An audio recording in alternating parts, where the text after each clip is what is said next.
안녕하십니까? 소중한 나 무한행복 소나무 시간입니다. 만나서 반갑습니다. 오늘 여러분들께 또 아주 재밌고 감동스러운 이야기 전해드릴까 합니다. 그 해인사라고 아시죠? 합천 해인사. 합천 해인사에 그 해인사에서 나오는 해인이라는 잡지가 있어요. 월간지거든요. 월마다 해인사에서 해인이라는 이름으로 월간 해인이라는 잡지가 있는데 역사가 엄청 오래 깊어요. 아주.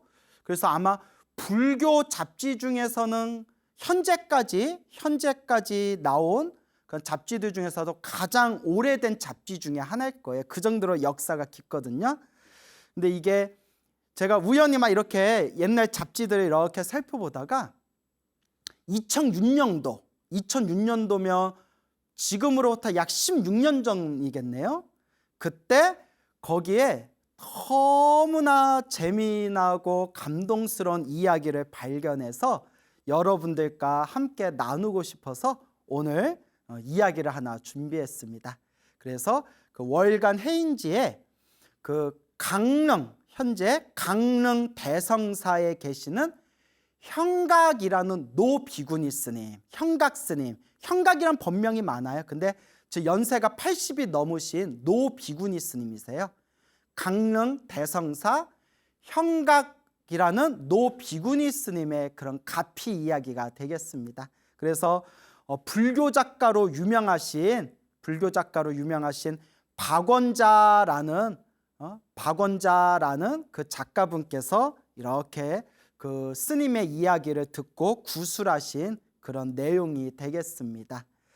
자, 이 강릉 대성사에 이 형각이라는 노비구니 스님이 계시는데 지금 이제 거의 80이 넘으신 것 같아요. 대충 이렇게 헤아려 보니까 거의 90 가까이 되신 것 같은데 요 형각이라는 요 비구니 스님께서 형각 스님께서 10대 중반에 머리를 깎고 출가하셨어요. 10대 중반에 머리를 깎고 이제 출가를 하셨는데 원체 체력이 좋고 또 씩씩하고 그리고 아주 몸을 아끼지 않고 일을 열심히 하시는 분이라서 절에서 여장군이다라는 소리까지 들었대요. 별명이 여장군이다라는 그런 이야기를 들을 정도로 아주 이제 체력이 씩씩한 분이었는데 근데 이 형각 스님이 사실은 남들이 볼 때에는 야 여장군이라는 소리 들을 정도로 그렇게 체력이 아주 힘이 세고 체력이 강한 것처럼 보였지만 사실 출가하고 얼마 안 돼서 17살 때부터 사실 몸이 조금 이상은 했대요. 몸이 좀 이상했지만 뭐 타고난 체력과 힘으로 그냥 개의치 않고 신경 쓰지 않고 열심히 그렇게 이제 수행도 하시고 활동도 하시고 고된 작업도 하셨는데 은사 스님 모시고 저 성남사라는 아주 큰 비구니 참선도량이 있거든요. 성남사에 가가지고 그 성남사에서 30대 중반이 되었을 때 그때 도저히 뭐 염불도 못하고 일도 못하고 움직이기가 힘들 정도로 몸이 굉장히 안 좋아지셨대요. 30대 중반에. 그러니까 이제 그동안 몸에 안 좋았던 게 쌓이고 병이 악화된 거겠죠. 그러니까 여러분들도 조금이라도 몸 이상하다 싶으면 빨리 병원 가서 진단 받으세요. 병 키우지 마시고. 알겠죠? 자, 그래서 30대 중반에 성남사에서 공부하고 있을 때 30대 중반에 너무 몸이 아파서 뭐 염불도 못하고 몸도 움직이기가 힘들 정도로 몸이 악화가 되셨대요. 여장군 소리가 듣던 분이 이상하다 하다가 이제 어디 한의원에 잠깐 이제 진료를 받으러 갔는데 늑막결핵이라는 그런 판정을 받았대요. 늑막결핵. 그러니까 늑막이면 갈비뼈겠죠. 갈비뼈 이제 결핵.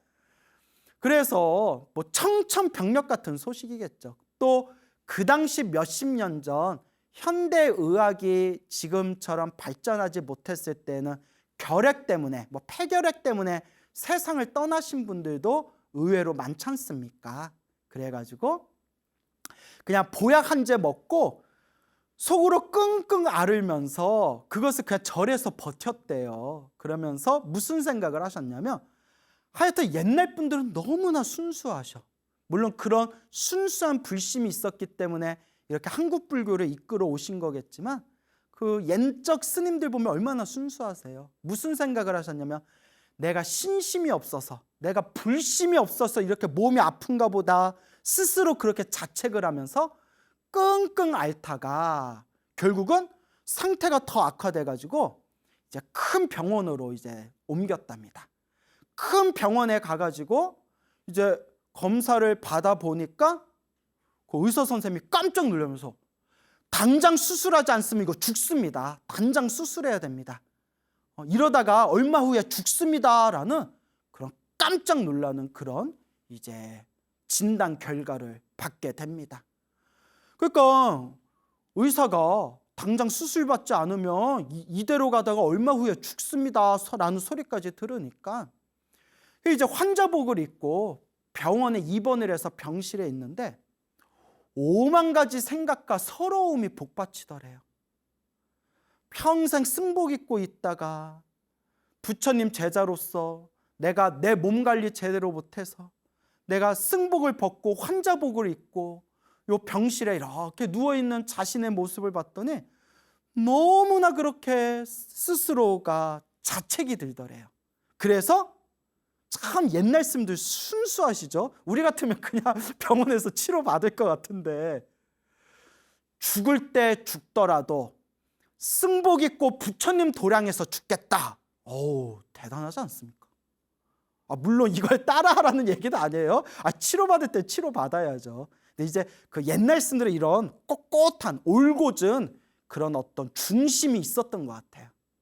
뭘 그렇다고 따라하라는 얘기는 아닙니다, 여러분. 내가 죽을 때 죽더라도 승복을 입고 부처님 도량에서 죽겠다. 그리고 그냥 퇴원을 해버리고 그냥 절로 돌아왔대요. 그러면서 그때 은사 스님께서도 몸이 안 좋으셔가지고 그 당시 합천 해인사 극락전이라는 곳이 있어요. 극락전. 예전에는 이제 노스님이나 몸이 아프신 어른 스님께서 이렇게 이제 머무르시던 그런 이제 극락전이란 건물이 있었어요. 지금도 해인사 가면 극락전이라고 있을 거예요. 그 해인사 극락전에 이제 가셔가지고 해인사 극락전에 짐을 풀고 이제 죽을 날만을 고요하게 기다리고 계셨대요. 죽을 날만을 고요하게 기다리고 있을 때 그때 사형 스님이 찾아오셨대요. 사형 스님이 찾아오셔서 이복의 형각 스님 죽을 때 죽더라도 성철 스님 한번 만나보는 게 어떻겠나. 저 성전함에 계시는 성철 스님 한번 만나보고 죽는 게 낫지 않겠느냐, 인사라도 드리는 게 낫지 않겠느냐라는 이야기를 듣습니다. 여러분 이제 우리 한국 현대불교에서 가장 큰 스님으로 추앙받는 분 중에 한 분이 성철 스님이지 않습니까? 그 당시 성철 스님이 해인사 백년암에 들어오시기 전에 저 파계사, 대구 파계사 위에 성전함이라고 있는데 그때 철조망을 치고 아무도 못 들어오게 철조망을 치고 그때 10년 가까이 그 성전함에서 공부하고 수행하고 계시던 때였대요. 그래서 형각 스님이 그래 죽을 때 죽더라도 큰 스님께 인사나 한번 드리자 해가지고 그 아픈 몸을 이끌고 사형 스님 세 분하고 함께 이제 성전함으로 오르는데 몸이 너무 아프니까 몸이 너무 지치고 힘드니까 막 캑캑거리지 않았겠어요? 그래서 어떻게 했냐면 산을 올라가기도 힘들어서 사형 스님 두 분이 앞에서 사형 스님 두 분이 허리에다 끈을 묶어가지고 허리로 끈을 묶어가지고 앞에서는 스님 두 명이 끌어주고 뒤에서는 또 스님 한 분이 뒤에서는 이렇게 등을 밀어줬대요. 그러니까 스님 세 분이 이렇게 부축을 해줘가지고 겨우겨우 막 산을 올라간 거예요. 산을 가다가 너무 힘들어서 그 산길에 그냥 자빠져가지고 누워가지고 겨우 숨 돌린 뒤에 올라가다가 또 지쳐서 쓰러지고 올라가다 또 지쳐서 쓰러져서 그 세 분의 사형 스님 덕분에 몇 시간 만에 가까스로 이제 성전함에 올라가게 됐대요. 그래서 원래 성정함은 이렇게 철조망이 쳐져 있었는데 다행히 이제 스님들이 스님 형각이라는 비구니 스님이 지금 이제 다 죽어갑니다. 그래서 스님께 인사 들어가니까 한 번만 좀 만나 주십시오 해가지고 이제 다행히 철조망을 그때 열어줬대요.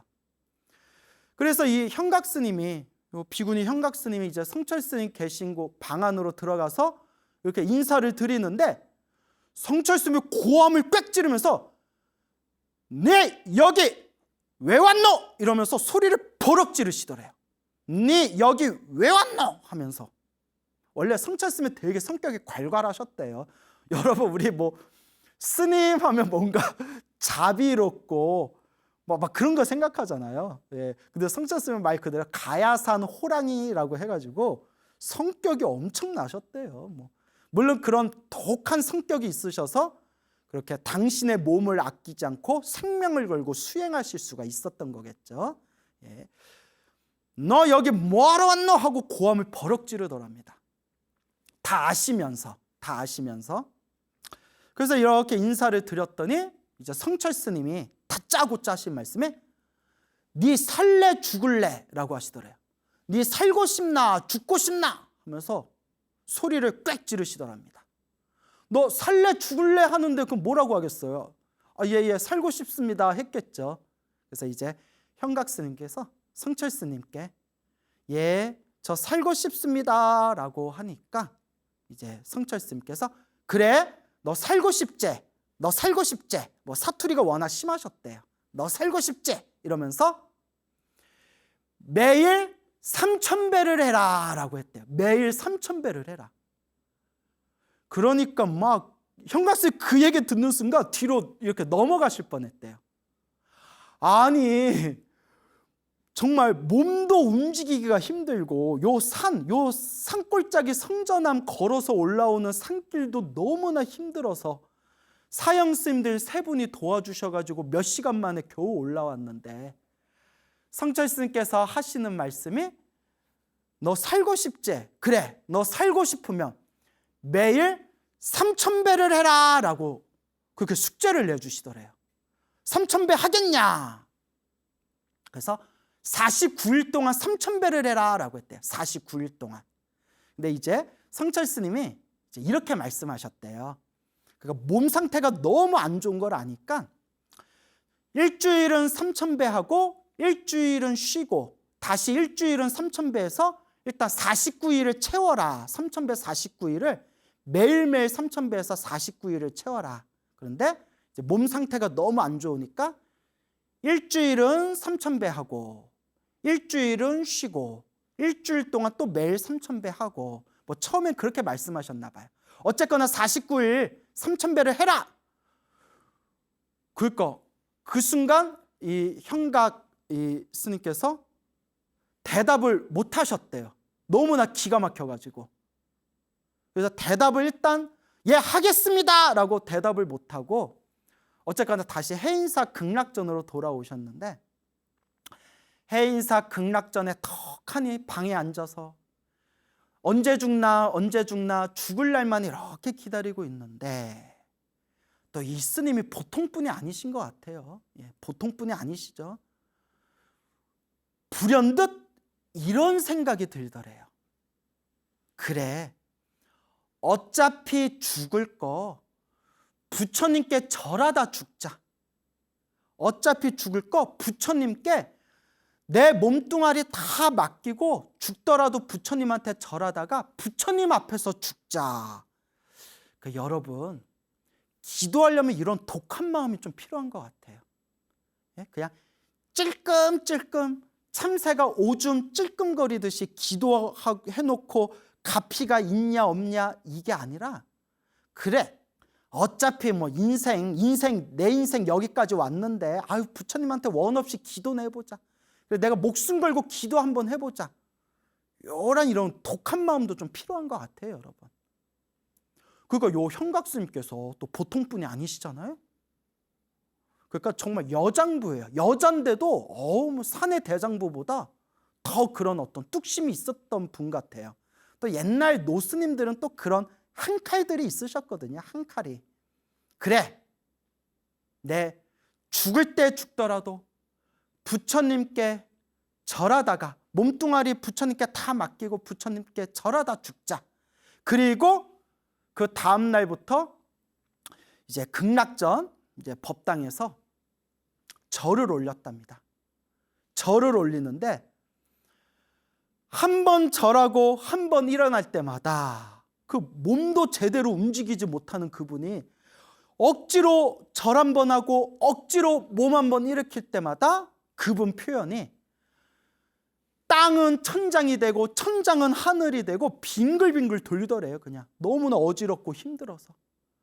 그래서 절 한 번 할 때마다 이러다 내가 죽지, 이러다가 내가 죽지 하면서 겨우 몸을 일으키고, 그리고 또 절 한 번 하고 하면서 이러다 내가 죽지, 이러다 내가 죽는다 그러면서 또 겨우 몸 한 번 일으키고, 이렇게 정말 막 피눈물을 흘리면서 얼마나 아팠겠어요. 막 저도 막 절하다가 너무너무 힘들 때 있잖아요. 막 체력의 한계가 왔을 때 정말 모든 걸 다 때려치우고 싶을 때 그때 그 고통을 알거든요. 물론 전 성격이 야들야들해가지고 그런 도끼가 좀 없는데, 그래서 제가 큰 스님이 못 됐나 봐요. 이렇게 도끼가 없어가지고. 여하튼 그렇게 이제 막 절을 하는데 나 죽는다, 나 죽는다, 이러다 나 죽는다 하면서 절을 하다가 1080배가 됐대요. 1080배. 순간 이 현각스님께서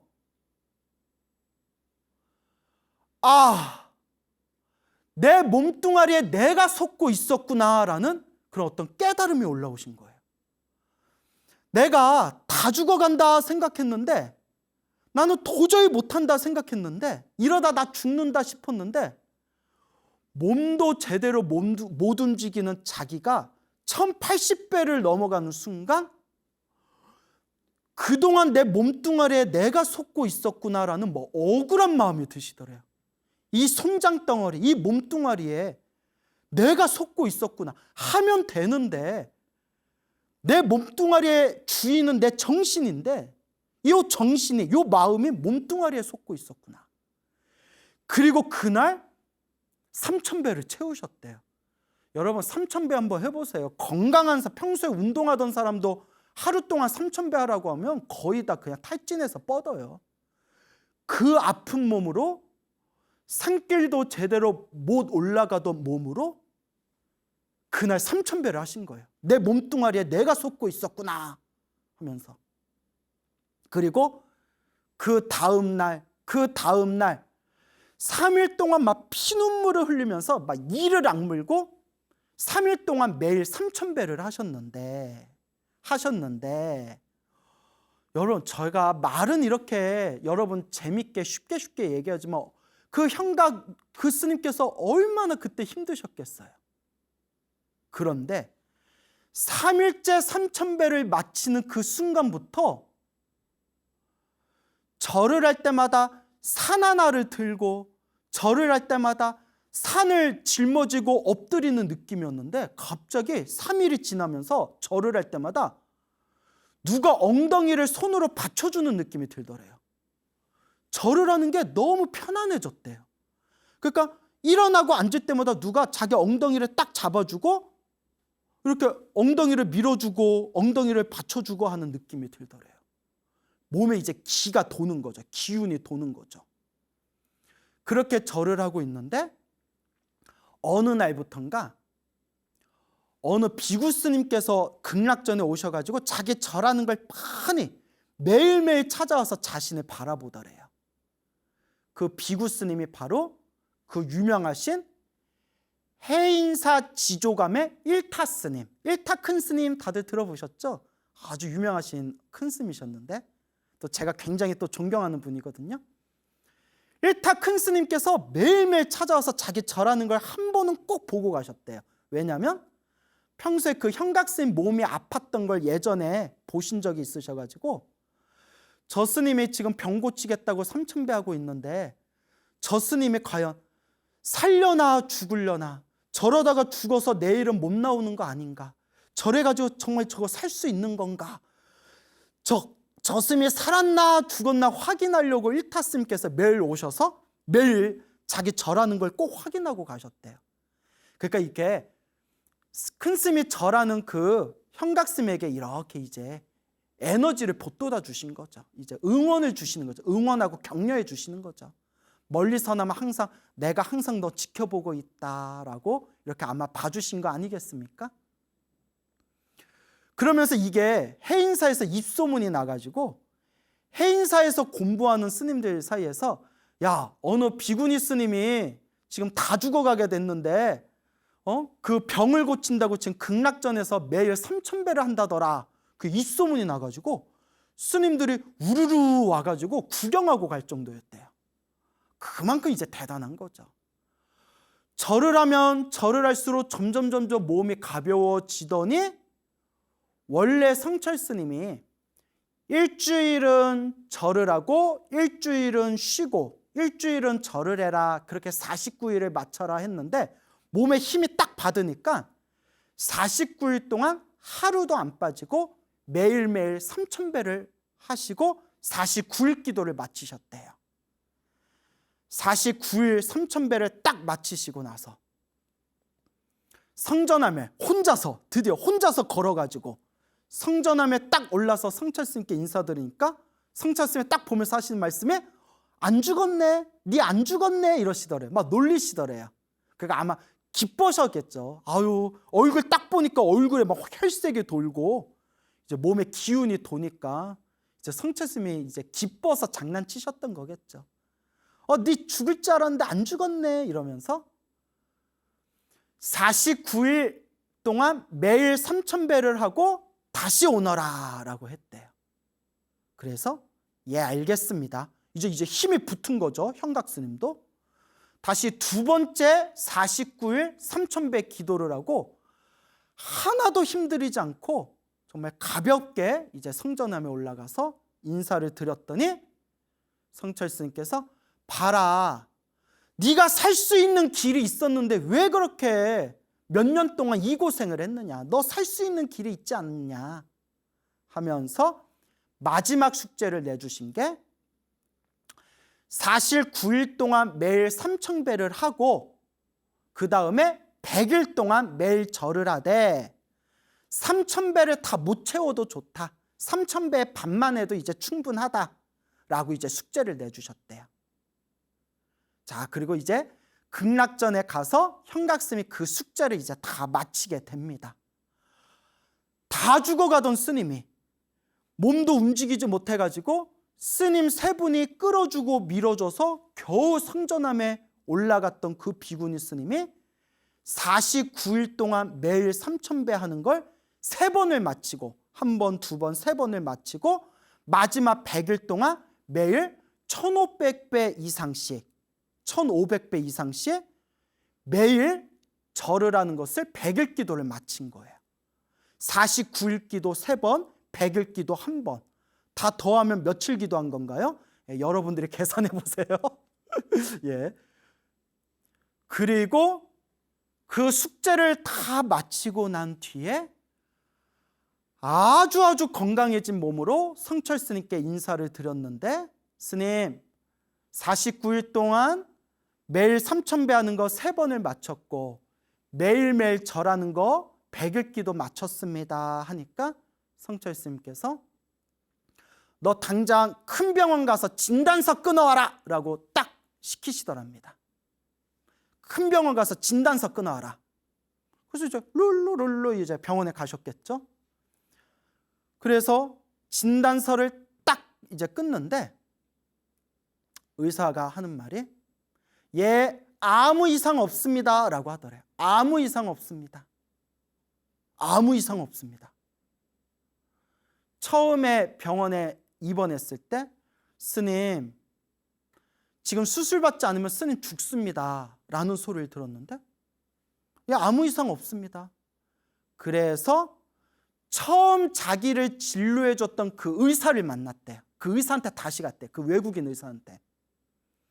그 의사가 딱 스님을 보는 순간 스님 어떻게 된 거냐고, 병이 사라졌다고 어떻게 된 거냐고 그 외국인 의사가 놀래가지고 처음에 그 형각 스님을 진료해준 스님 수술 안 하면 스님 죽습니다 했던 그 의사를 딱 찾아가니까 스님 어떻게 된 겁니까? 그래서 3000배 연불 기도해서 나았습니다. 3000배하고 연불해서 나았습니다 했더니 이 의사 선생님이 무슨 말인지 몰라가지고 이해를 못 하더래요. 그게 무슨 말이냐고. 3000배를 했는데 병이 나요? 세상의 논리와 과학으로는 해결할 수 없는 이런 신비한 힘과 가피가 분명히 있기는 있나 봅니다. 그래서 아무 이상 없습니다라는 그 진단서를 갖고 성철 스님께 다시 올라가서 인사드리니까 성철 스님이 그래 너 잠깐만 기다리고 조금 있다 저 밑에 성전함에서 저기 밑에서 기도하던 그 신도들이 여기 성전함에 올라올 건데 서울하고 부산 신도들이 여기 성전함 밑에서 기도하던 신도들이 올라올 건데 그 보살들 좀 그 신도들 좀 얼굴 좀 보고 가라 이러시더래요. 아니 스님 왜요? 왜 스님 안 하시던 일을 왜? 너 처음에 병원 갔을 때 같이 따라갔던 신도들이 너 이미 죽었다고 소문이 났다고 하더라. 너 이미 죽어가지고 너 이미 다비했다고. 그러니까 너 살아있다는 거 얼굴 좀 보여줘라. 그러니까 아마 그 형각스님이 병원에 갔을 때 신도들 몇 분이 따라갔나 봐요. 불심이 깊은. 근데 그때 수술 안 하면 스님 죽습니다 라는 소리까지 들었겠죠. 근데 그 스님이 며칠 만에 그냥 자기는 승복 입고 절에서 죽겠다 하고 이제 퇴원했다는 것까지는 얘기를 듣고 그 스님 지금쯤이면 아마 죽었을 거야 뭐 이렇게 소문이 났었나 봐요. 대충 내용의 흐름상. 그 신도들이 서울과 부산의 그 신도들을 우르르르 이렇게 성전함에 올라와서 요 형각 비구니 스님을 보는 순간 그 스님을 알던 그 신도들이 막 펑펑 울면서 스님 사셨군요 하면서 뭐 눈물바다가 되었대요. 그러면서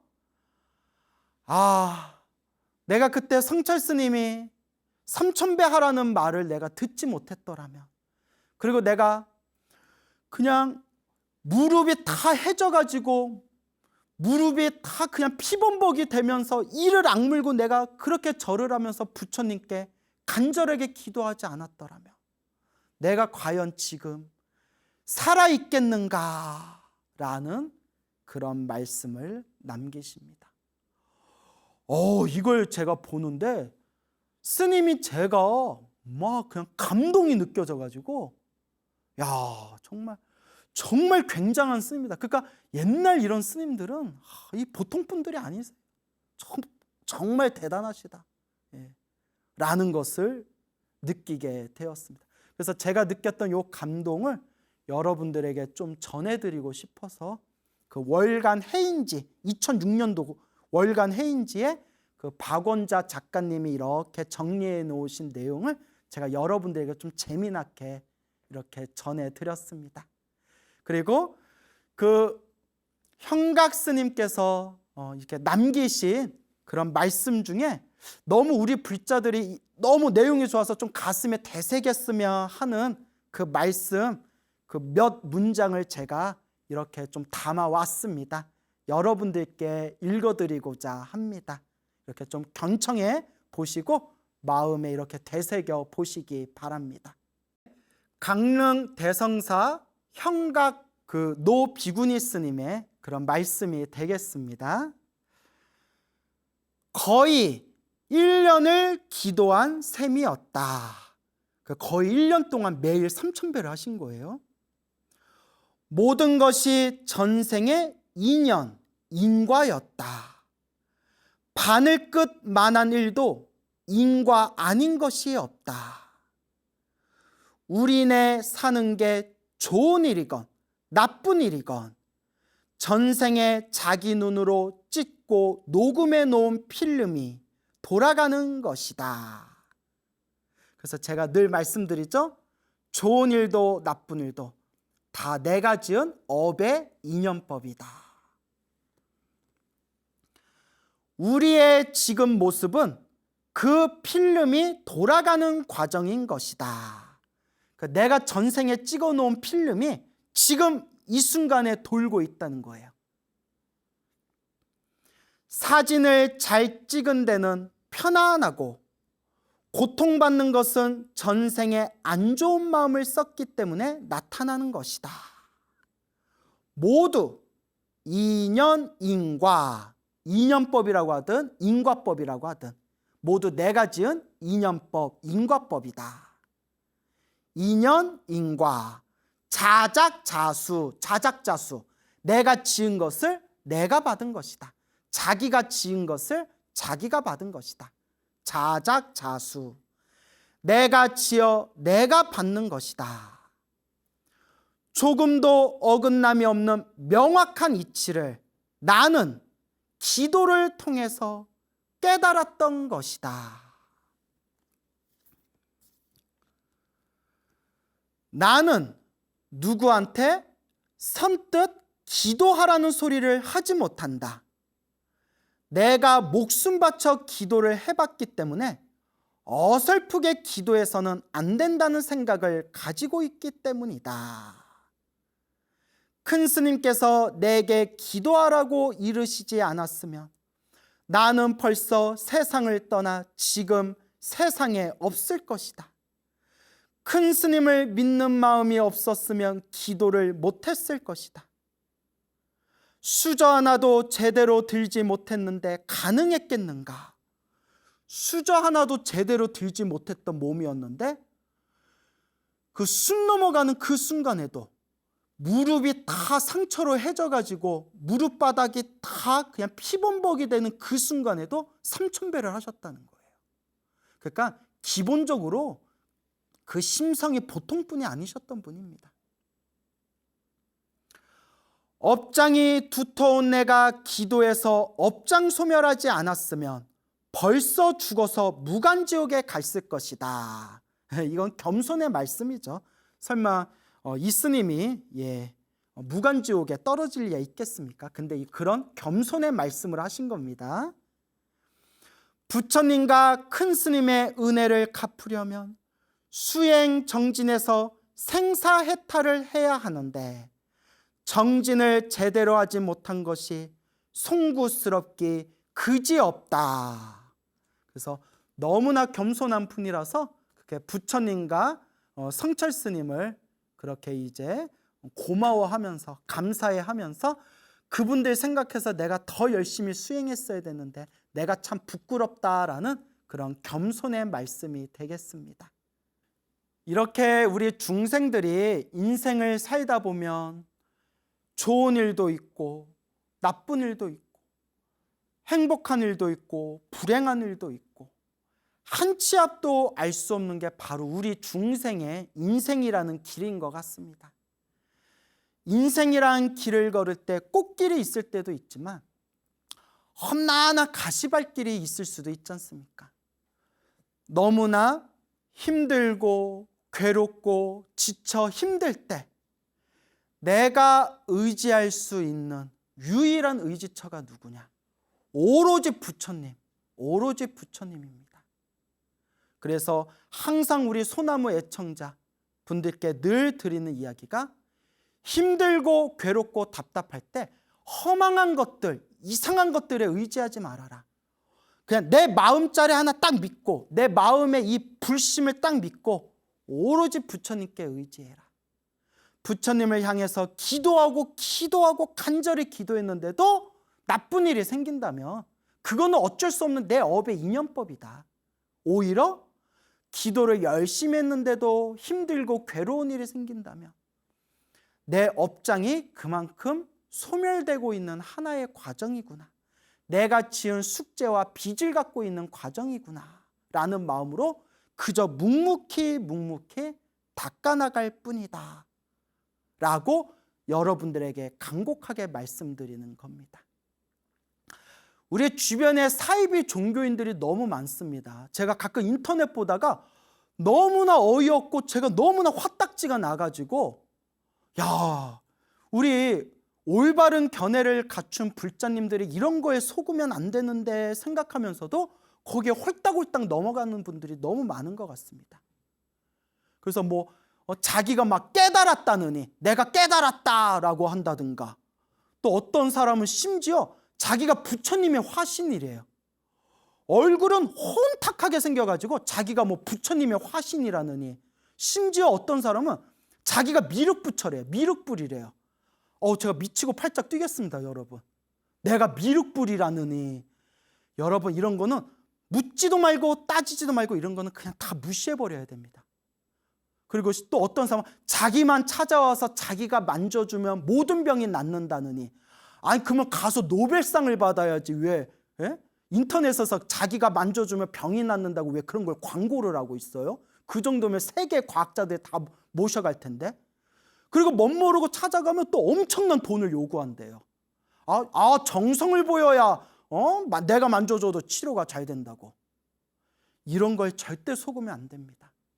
또 제가 또 이상한 내용을 봤어요. 자기가 신도 가게에 가면, 신도 집에 가고 신도 가게에만 가면 그 집이 잘 된대요. 아니, 그러면 우리 한국의 관광부 장관으로 모시면 세계 모든 관광객들이 우리나라로 다 오겠네요. 그럼 뭐하러 신도집에 왔다 갔다 해? 우리나라 관광부 장관이 되면 우리나라 더 잘 되겠네요. 자기가 신도집에 가면 그 신도집이 엄청 잘 된다고. 여러분, 그런 말에 속지 마세요. 저도 그런 말 많이 들었어요. 스님, 제가 기도하다가 꿈에서 광우 스님이 꿈에 나타나시면 제가 너무나 좋은 일이 생깁니다라는 얘기를 제가 여러 번 들었어요. 그때 제가 딱 부러지게 하는 말, 속지 마세요. 제가 겸손해서 하는 말이 아니라 속지 마세요. 그 엎짓는 얘기입니다. 속지 마세요. 불자님을 기도를 열심히 하니까 일이 잘 풀린 거지, 절대 그런 거에 속지 마십시오.